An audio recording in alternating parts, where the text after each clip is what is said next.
Shamala 2020, we are in coronavirus, COVID-19.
Please guys, don't forget to wash your hand every moment, okay? S'il vous plaît, mes amis, papa ici, lavez mes nous à chaque minute.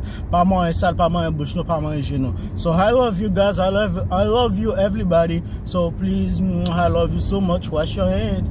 Wash your hand. If you get it sanitizer, just take a sanitizer every moment. I got my sanitizer in my car, and then every moment if I talk to someone, I talk to my user, and then I just put the sanitizer in my hand, and then I wait it up.